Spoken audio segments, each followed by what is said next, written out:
Princess Lyra of the Valari Empire was born under the shimmering light of twin stars, in a palace that gleamed like crystal but held shadows darker than the void between planets. From the moment she took her first breath, it was clear she was different not in spirit or mind, but in body. Lyra's legs, delicate and weak, refused to carry her as they should. She could not walk, a fact that quickly became the focus of the whispers echoing through marble halls and silken chambers. The Valari, a proud and powerful people known across galaxies for their strength and grace, did not easily accept weakness. The court, once hopeful for a future queen who would lead with wisdom and courage, now saw only a fragile girl confined to a throne she was never meant to fill. Her parents, the emperor and empress, wrapped in their own fears and the weight of tradition, avoided her gaze and left her alone in vast rooms where no laughter echoed. The nobles, with their cold eyes and sharper tongues, treated her like a burden, a mistake that should never have been allowed to live. Lyra felt their rejection not just as a child, but as the rightful heir to a throne she had never wished to lose. Yet inside her heart burned a quiet fire, one that refused to be snuffed out by scorn or solitude. She spent endless hours gazing, through tall windows at the stars beyond, imagining a galaxy where she might prove her worth not by the strength of her legs, but by the power of her mind and the kindness she carried in her soul. The servants who showed her brief moments of kindness were few, and the friendships she longed for felt like distant dreams.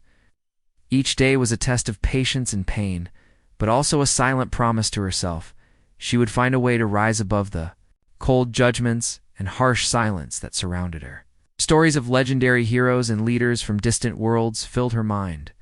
Some had physical strength, others had brilliant minds, and a few had hearts so big they could inspire entire civilizations. Lyra wanted to be like them, not because she craved power or glory, but because she wished to change how her people saw her and others like her. Despite the endless days of loneliness, she learned to listen, to observe, and to think. The palace became her school, and her isolation became the soil in which her determination took root. Yet the shadows were never far behind. Rumors spread like wildfire through the courts, whispers that a princess who could not walk could never protect or lead a proud empire. The royal advisors plotted quietly, considering alternatives that would keep power in the hands of the able-bodied. Lyra knew that if she did not find a way to show her strength, her future and the future of the Valari would be decided without her. Sometimes she caught glimpses of her mother's sadness, a mixture of love and despair that neither dared speak aloud. Her father, once a strong and wise ruler, seemed distant, his eyes clouded with worry and disappointment. In those moments, Lyra's heart ached, not for herself, but for the family that was breaking under the weight of expectation and fear. She longed for a friend, someone who would see her as she truly was, a person capable of great things despite her body's limits. As days turned into months, and months into years, Lyra's resolve only grew stronger. She studied every book she could find, from the history of the Valari to the technology of distant human colonies. She practiced diplomacy, in her mind, imagining how she would speak, how she would listen, how she would lead. The palace's cold walls became a classroom, her solitude a teacher. Yet for all her efforts, the cold eyes and sharp tongues remained. The Valari court was not a place for compassion, and weakness was a crime whispered behind closed doors. Still, Lyra refused to surrender. One night, beneath the pale glow of the twin moons, she made a silent vow. She would not let their rejection define her. She would find a way to prove that strength was not only in legs that could carry, but in minds that could dream, and hearts that could hope. Somewhere beyond the stars, she believed, was a chance away to change everything. But the path was uncertain and filled with dangers unknown. The Valari Empire was vast, and its enemies many. Some sought to exploit any sign of weakness to bring ruin. If Lyra wanted to survive, to lead, she would need allies and courage beyond what anyone expected. Alone in her chamber, the princess stared at the stars, imagining a future where her disability was no longer a curse, but a symbol of resilience. She did not yet know where that future would take her, but she was ready to face the darkness that awaited, armed with hope and the fierce will to be more than what they said she was. The silence of the palace pressed in around her, but Lyra's heart beat loud with promise. She would rise, even if the entire empire stood against her. The story of the outcast princess was only just beginning. Princess. Lyra's journey to Earth began with hope, but quickly turned into chaos. The Valaria Empire had decided to send her on a diplomatic mission, not as a sign of trust, but rather to quietly remove her from the palace. It was an opportunity for Lyra to prove her worth beyond the cold walls of her home, or a chance for her enemies to rid themselves of an inconvenient heir. Her transport ship, a sleek vessel designed for speed and stealth, carried her across countless star systems toward the blue planet that humans called Earth.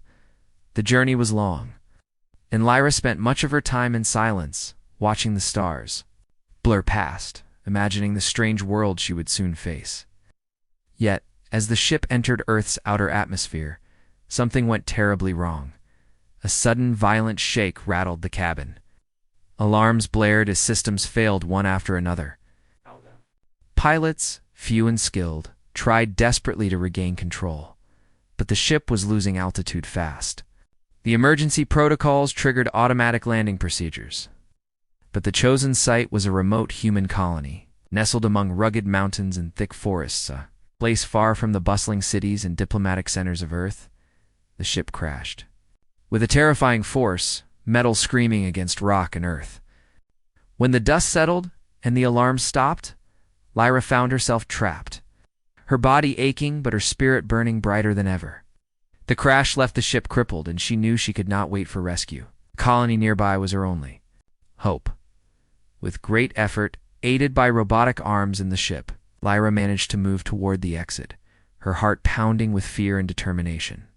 When she stepped outside, the air smelled fresh but strange, filled with scents unlike those of her home world. The trees around her towered high, their leaves whispering in a gentle breeze. Almost immediately, she saw figures moving toward her.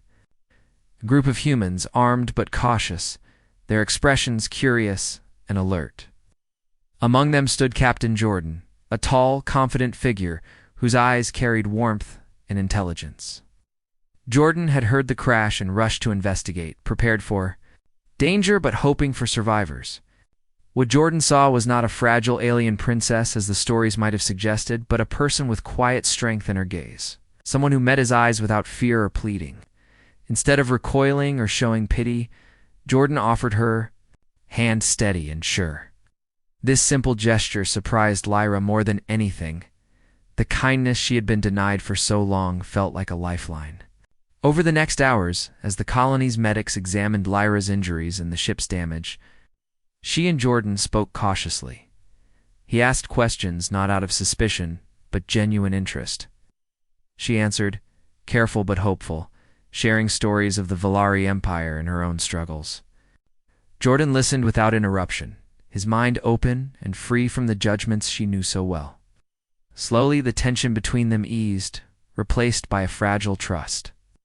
The colony itself was unlike anything Lyra had expected. Humans lived in harmony. With the land, their technology advanced, but respectful of nature. The people were diverse, different shapes, sizes, and backgrounds, and all were valued for their unique strengths. Jordan, their leader, was known not just for his tactical skill, but for his belief that everyone deserved a chance to shine. He had fought against prejudice many times and welcomed Lyra not as a burden, but as a potential ally. That night, around a fire in the colony's common area, Lyra shared her story more openly than she ever had. She spoke of the Velari's rejection, a feeling invisible despite her dreams. The humans listened, some with sympathy, others with quiet determination. Jordan saw in her not a broken princess, but a warrior of the mind and heart. Its respect was not given lightly. It was earned in moments of honesty and courage, yet danger was never far away. The crash had not gone unnoticed by those who sought to control or destroy the Valaria Empire. Messages had already been sent, warning of the princess's arrival and her vulnerable state. Jordan knew that protecting Lyra meant risking the colony's safety, but he also believed that helping her was the right thing to do.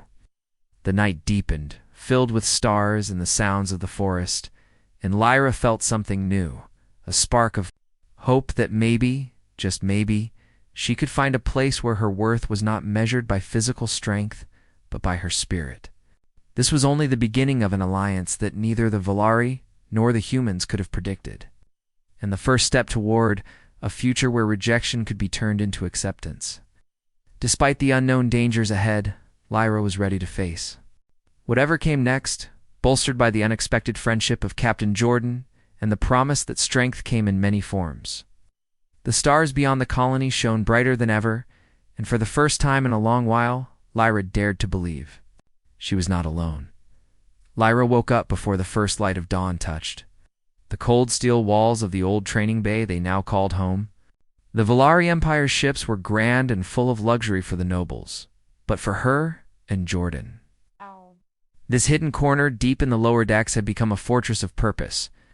Jordan, once a soldier hardened by battles at the edges of the human colonies, had turned into her guide, her shadow, her teacher. Every morning they trained until Lyra's muscles burned and her lungs felt like fire, but she refused to stop. She pushed herself far beyond what anyone back home thought she could do.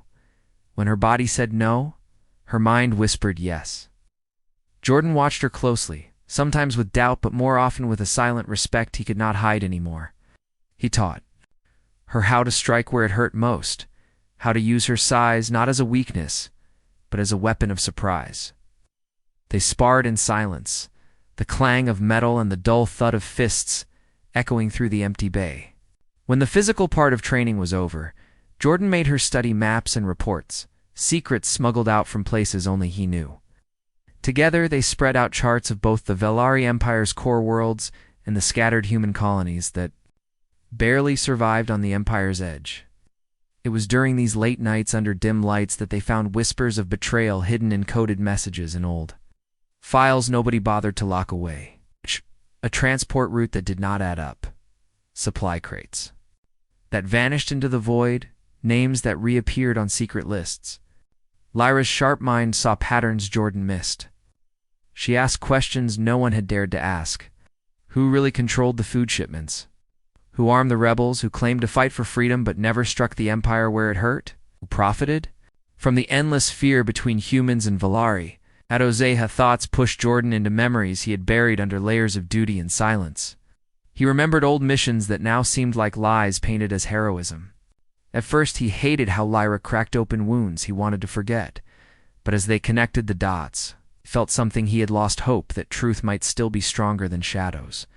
Each discovery pulled them deeper into danger. Cameras on the lower decks started blinking when they passed. Guards asked questions they never did before, and once a coded message slipped under their door warned them to stop digging. But they did not stop. If anything, they dug deeper. They turned the training bay into a war room, walls lined with hand-drawn maps. Lines of string connecting faces, locations, dates. They found allies in places they never thought to look at. Tired engineer who hated the corruption bleeding the Empire dry, a young Valari pilot who believed the old promises of unity. They sent whispers back through hidden channels to human colonies that waited for a sign. Lyra's body changed as fast as her mind did. Bruises and cuts turned into scars she wore proudly. She no longer looked like the fragile girl who had once hidden from every conflict. Now when she moved across the steel floor with a training staff in hand, Jordan saw someone who could stand her ground against anyone. He also saw how her spirit changed him. He had thought strength was fists, and guns and orders shouted over explosions. But Lyra showed him that sometimes strength was the quiet promise not to give up when the whole world called you small and weak. Together, they planned something bigger than revenge or survival. They wanted to strike at the hidden threat that fed on fear and lies. But every day the walls seemed to listen closer. The shadows seemed to lean in. One night, after hours of training and planning, Lyra sat on the cold floor, her back against a stack of old cargo crates. Jordan sat across from her, sharpening a blade that had saved his life more times than he could count. They did not speak, but in that silence, They both knew tomorrow might not come easy. Yet neither of them wished for escape. They wished for one more day to push, to fight, to stand up for every quiet voice that had ever been told to stay down. The training had become more than sweat and bruises. It was a promise between them that when the time came, they would not run.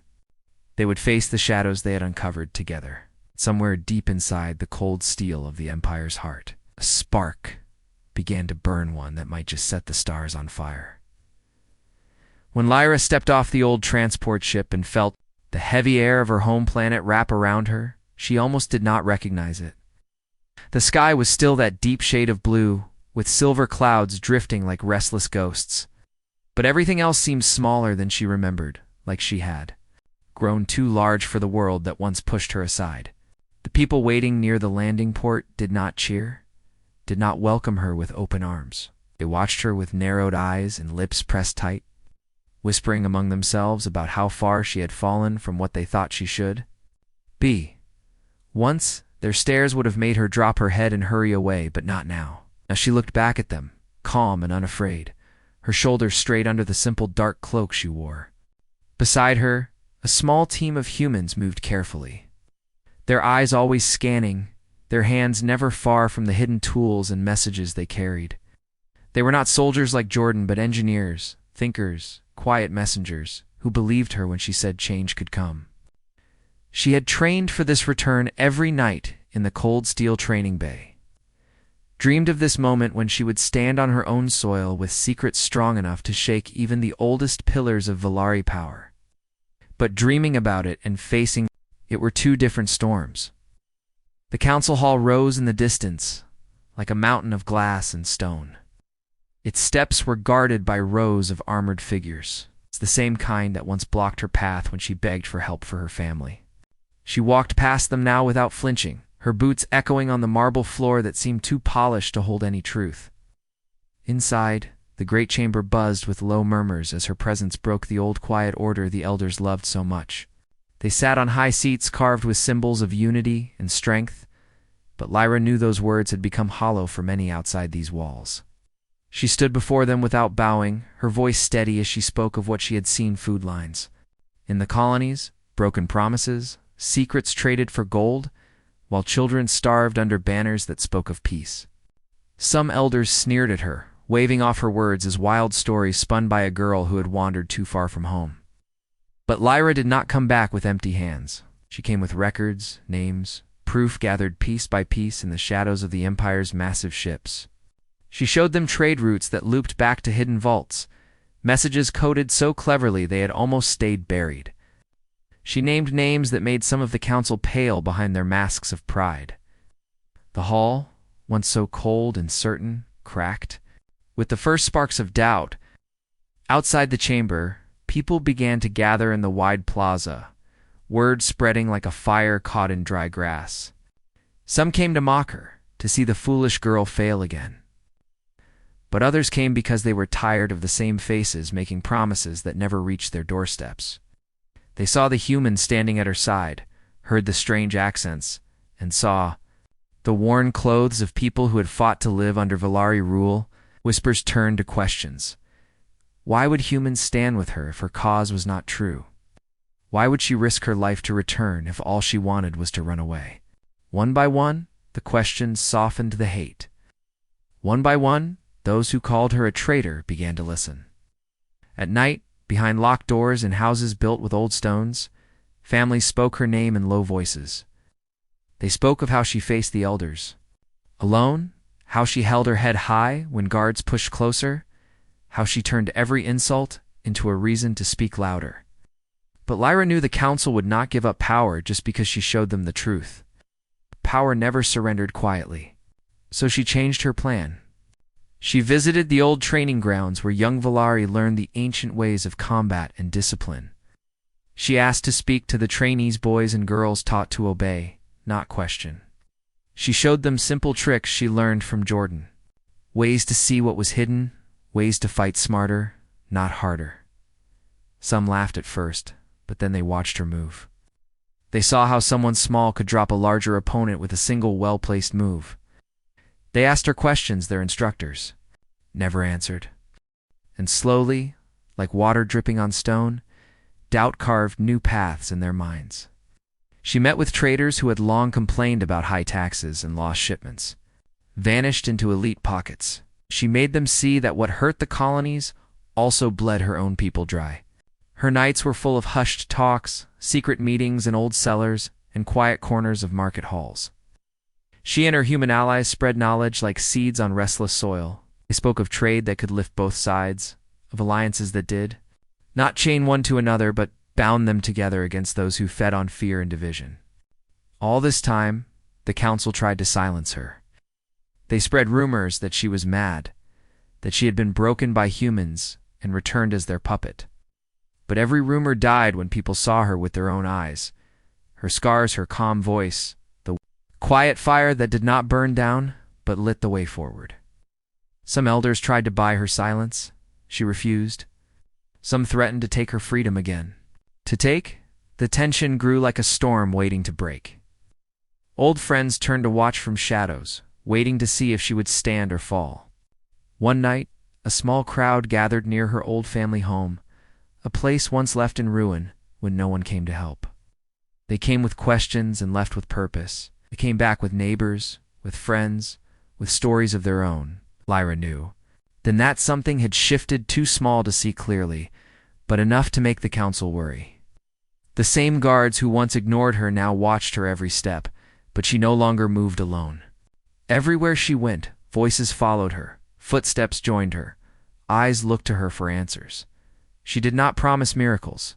She promised only this, that she would not stop speaking the truth, no matter who called her a liar, that she would not stand aside when her people suffered so that a few could grow fat on power, that she would take what she learned from humans, how to question, how to plan, how to fight smart, and share it with anyone ready to listen.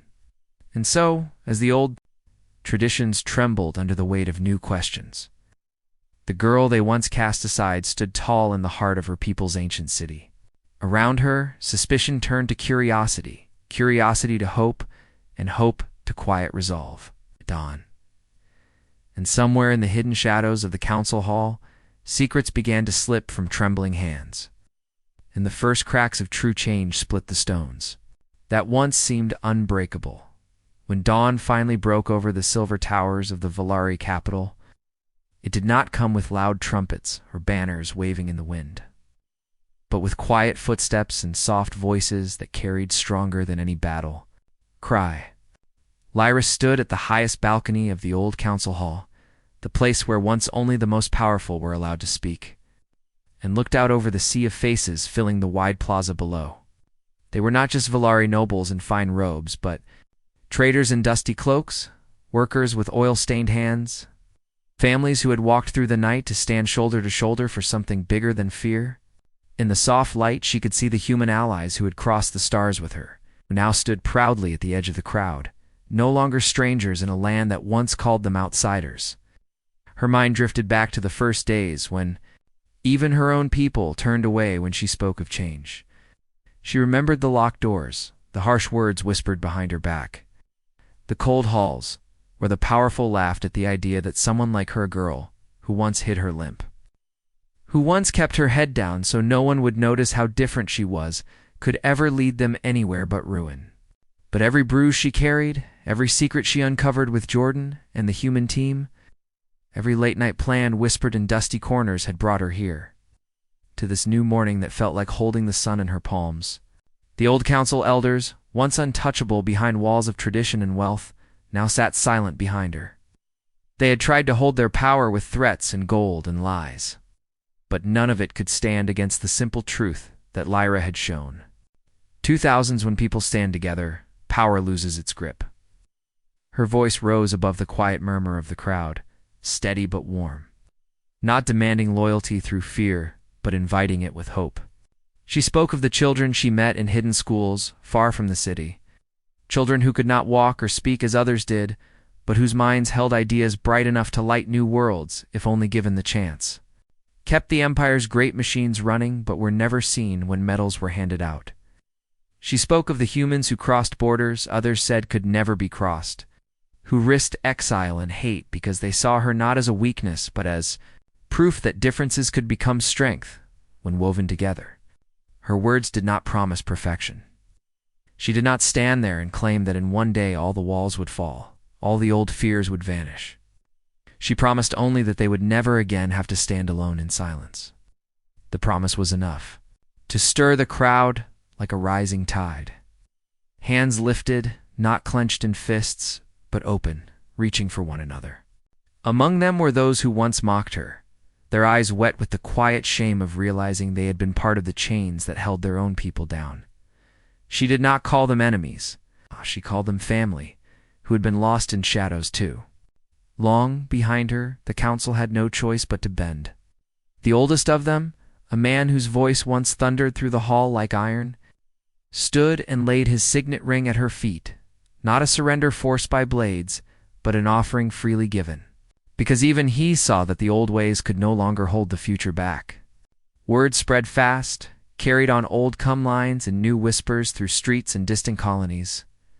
From mining towns on broken moons to green farms hidden behind asteroid shields, under Lyra's leadership, new councils formed, seats given not only to the rich and noble but to traders, healers, teachers, builders, and yes, even to those who once were seen as broken and weak.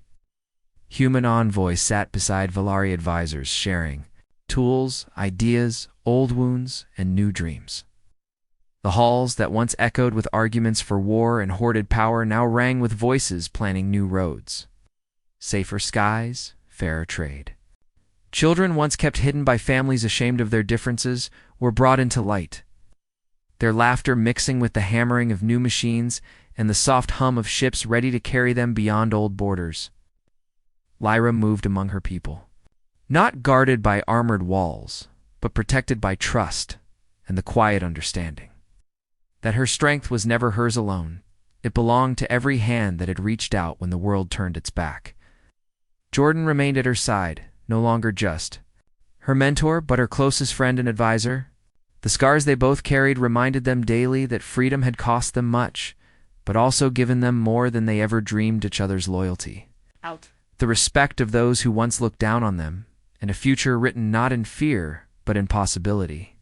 At night, when the city lights blinked like stars too close to touch, Lyra would sometimes stand at the balcony again, looking at the dark stretch of sky that once felt like a prison. Now, she saw only roads waiting to be built.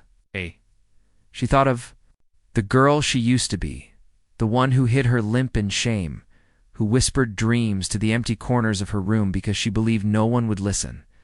And she wished that girl could see this new world, that she could stand at this same balcony and know that courage was not in walking without stumbling, but in rising every time the world told you to stay down. In the quiet moments before sleep, Lyra wrote letters to the far colonies, reminding them that the dawn belonged to them too. She sent envoys to human worlds once cut off by fear, bridging gaps with promises of trade, education, and healing. She visited training halls, schools, shipyards, walking slowly, but always moving forward, her steps steady and strong, no matter how heavy the day's work. In the eyes of her people, she saw the reflection of a truth stronger than any blade or law. True power did not come from the sharpness of a sword or the cold weight of gold, but from the warmth of courage shared and the gentle strength of hearts that refused to bend to old lies. And so, as stars shone above the Valari Empire's highest towers, Lyra's name became not just a symbol for those who once hid in shadows, but a promise carved into every stone, whispered in every language spoken in the streets, and written on every chart that mapped the new road stretching out into the endless darker. A promise that as long as courage lived in even the smallest heart, the dawn would always come.